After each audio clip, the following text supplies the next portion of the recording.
en contacto con Carlos Méndez. Carlos, ¿cómo te va? Muy bien, Mario. ¿Cómo están ustedes por ahí? Bueno, hasta aquí te diría bastante bien por ser un martes 13. Sí. Hoy a la mañana hubo un accidente en la puerta de mi casa y por apenas, Bueno.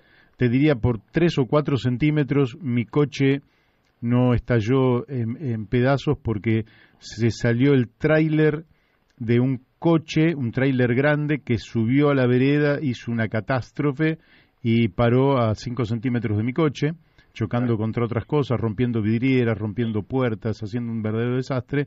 Así que por martes 13 te diría, Carlos, la hemos sacado bastante barata y hasta aquí, y esperemos que no pase nada en las próximas 10 horas, hasta aquí venimos bastante bien. Contanos vos, ¿qué es lo que pasó el día domingo? Empecemos por Ecuador, que se resolvió. Vamos a comenzar por algo más sencillo. Bolivia. Bolivia también tuvo una parte de elecciones porque tenían que hacerse los balotajes en cuatro departamentos, se llaman ellos, donde primera vez se votaban gobernadores de aquellos. Y la noticia, para hacerla breve, después en otro momento la podremos analizar por sus consecuencias, aunque son elecciones regionales. En los 4 departamentos perdió el oficialismo, es decir, el MAS, los departamentos de La Paz, Tarija, Pando y Chuquisaca. Perdió en los 4. Anteriormente, en la elección anterior, también el partido gobernante había perdido otros dos distritos y solamente de los 9 se quedó con 3, las gobernaciones de Cochabamba, Oruro y Potosí. Entonces eso es ya definitivo, ya como para después hacer análisis de las elecciones parciales, regionales, aunque obviamente en el caso boliviano son posteriores a la presidencial que bueno, está con su nuevo gobierno, sucesor de, bueno, no sucesor de Evo Morales, sino que posterior, digamos, a ese interreino que hubo durante más de un año en Bolivia. O sea, claro, estamos indudablemente en una etapa institucional y es lo que hay que valorar, que se respeten el sistema democrático. Sí, habría que saber si pierde como una tendencia global, el MAS pierde estas elecciones, que lógicamente habrá salido segundo, tercero, vaya a saber, pero seguirá siendo una fuerza significativa, de hecho gobierna Bolivia, o los candidatos no eran del todo buenos, que a veces ocurre que se pierde porque los candidatos no son del todo buenos, ¿no? Claro, eso es lo que ocurre en las regiones, cuando son elecciones parciales. Claro. Bueno, veamos, digamos, también ya algo también definido y definitivo, la elección de Ecuador, también balotaje, y donde salió electo el candidato Guillermo Lasso, que obtuvo el 52,46% del electorado, contra Andrés Arauz, que había ganado la primera vuelta, pero acá fue derrotado y obtuvo un 47,54%. Hubieron, digamos, un ausentismo, Mario, en el orden, para mí es poco, digamos, en una situación de epidemia, de pandemia, un 17,3% no fue a las urnas, y lo que sí hubo un alto porcentaje de anulación de voto, que fue el 16%. ¿Por qué hacemos referencia a ello?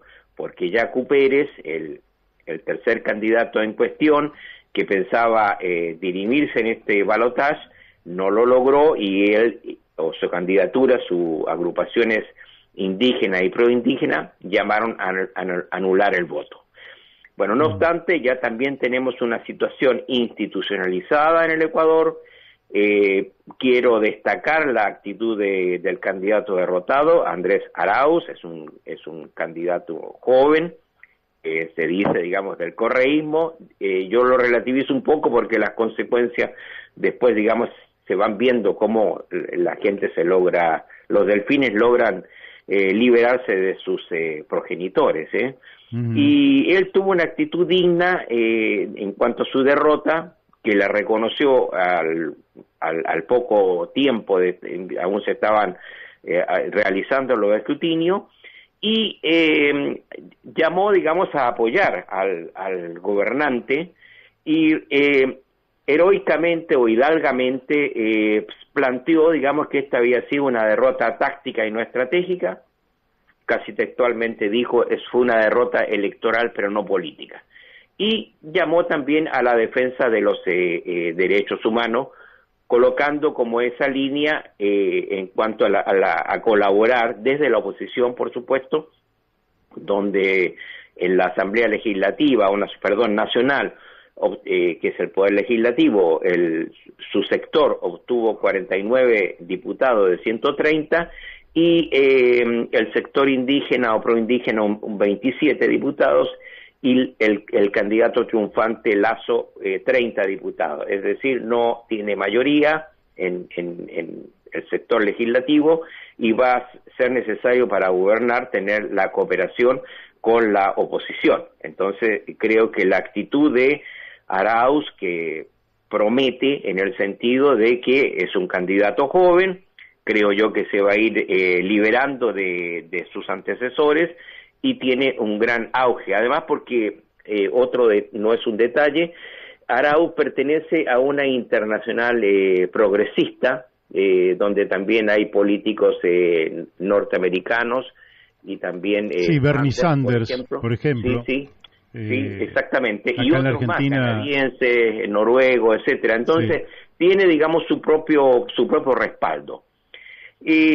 No obstante, digamos, en el Ecuador, podemos decir también ya como una respuesta, que hay una derrota precisamente de otros sectores internacionales que estaban interesados en el triunfo de Arauz, o respaldaban a Arauz específicamente, que era, digamos, el Grupo Puebla, y también la agrupación del ALBA, la Alianza Latinoamericana, Bolivariana, etcétera, con algunos países de Centroamérica, además de Venezuela, Cuba. ¿Vos decís que Argentina tuvo un papel protagónico en el respaldo a Arauz?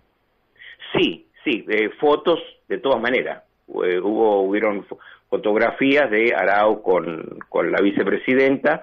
No sé si se habrán usado como publicidad, pero sí apareció en varios momentos donde ellos estuvieron juntos. Uh-huh. O sea, sí, obviamente que hubo una relación, y esto está siendo señalado. La verdad, hice la diferencia, Mario, y destaqué la actitud de Arauz muy diferente a analistas que lo apoyaban, que tanto de los países como indiqué, como del Grupo Puebla, que fueron no reconociendo la derrota, más bien, y argumentando lo que se hace en estos momentos, no es argumentarlo, digamos, a los medios de comunicación, etcétera, al gobierno oficial, etcétera, que no permitió que triunfara su candidato. O sea, en ese sentido, creo que lo que quiero destacar, y con esto cierro lo de Ecuador, a no ser que tú me hagas alguna consulta, Arauz se despega de estos grupos. Creo que va a tener una actitud más independiente, y a él como joven le va a hacer bastante bien. Claro. Ahí queda en la gatera, queda un joven que probablemente sea presidente en el futuro de Ecuador. Bueno, claro. Ahora vayamos a Perú.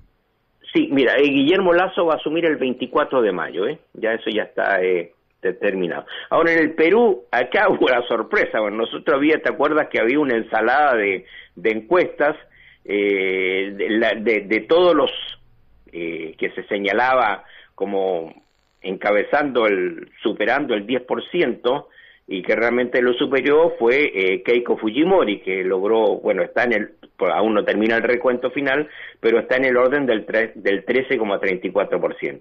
Todos los otros competidores quedaron, ni siquiera yo ni siquiera lo pude memorizar, quedaron fuera de carrera, y vino, digamos, uno tapadito, un candidato tapado, que es Pedro Castillo, y que sacó un 19,10%. Mario, tampoco es mucho. No es mucho, pero en una elección... Mucho a los analistas que lo dan como vencedor, y se prometen, ¿no es cierto?, nuevamente el progresismo, la izquierda, No, acá hay que ser prudente, porque ese mismo triunfalismo se dio con el candidato que estábamos destacando, Andrés Arauz, en el Ecuador.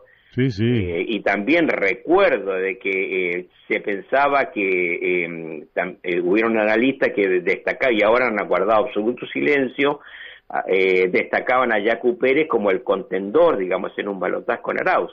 No fue ni lo uno ni lo otro. Creo que eso corresponde a una severa autocrítica, debiera, de estos comentaristas. Acá con Castillo se lo está destacando, o sea, también aquí hay una propaganda interesada, marxista no es, también hay candidatos que son budistas, ¿me entiende? O tienen otras creencias, no, eso no quiere decir nada, o sea, creo que si nosotros tuviéramos que presentar así, tratando de ser objetivo este candidato, diríamos otras características de su parte, digamos, su dirigencia es un personaje joven, es un profesor primario de 51 años, se postula por un movimiento denominado Perú Libre, que se define como un partido de izquierda, y que tiene como logo, por el hecho de pertenecer al magisterio, como logo tiene un lápiz. Mira qué lindo. Tiene cierta característica, digamos, lo que es propio de América Latina, tal vez no destaca, que es de región, es del interior, anda a caballo, usa un sombrero parecido al de Sandino, y son cosas que pueden llamar la atención, pero acá lo que interesan son las propuestas y el apoyo parlamentario que él puede tener, digamos, en su gobierno. Y primero que nada, bueno, triunfar, ¿no es cierto?, en el balotaje. ¿Qué día de junio es el balotaje? El 6 de junio. El 6 de junio. 6 de junio del balotaje. Esa es también, Mario, cuanto a datos generales, el ausentismo fue en el orden del 27%. También fue importante la participación.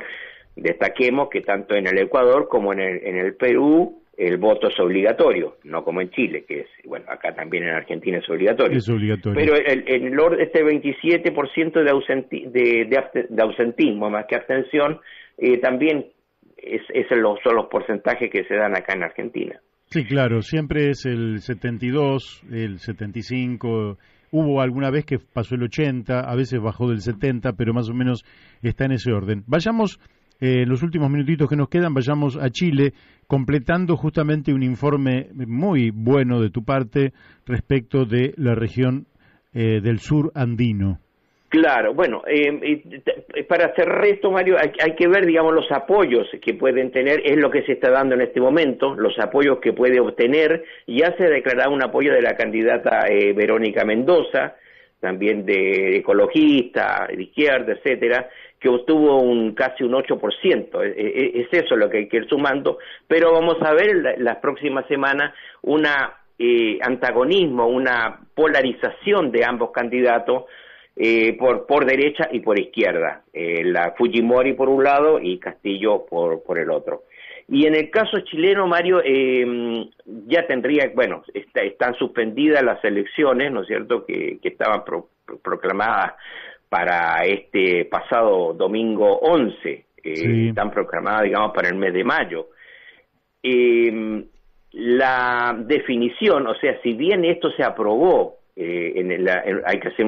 hubo que hacer una reforma constitucional para ello, hay que ver si esto realmente yo le relativizo el que se ejecuten realmente en el mes de mayo, porque el ascenso de la pandemia, de los contagios, está muy alta y hay riesgos digamos, del problema hospitalario, que no exista la cantidad de camas y de atención intensiva en los sanatorios. La situación está muy álgida, hay un aumento muy grande, también están aumentando las vacunas, pero hay que ver si se llega digamos, a mayo con el respaldo necesario y que estas elecciones se ejecuten.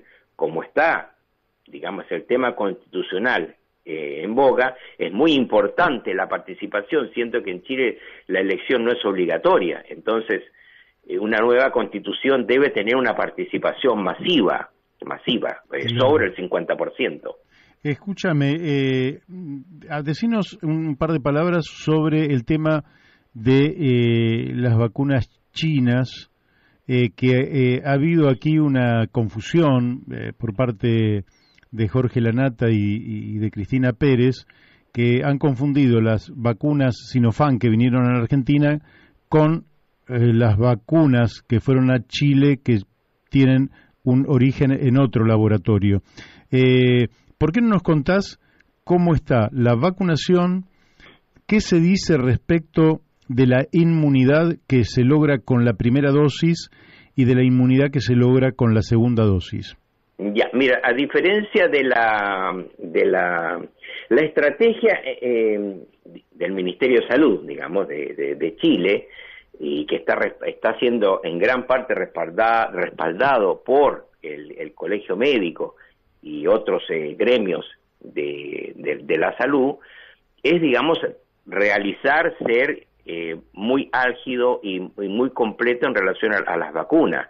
Ya se superó los 7 millones y medio de vacunados.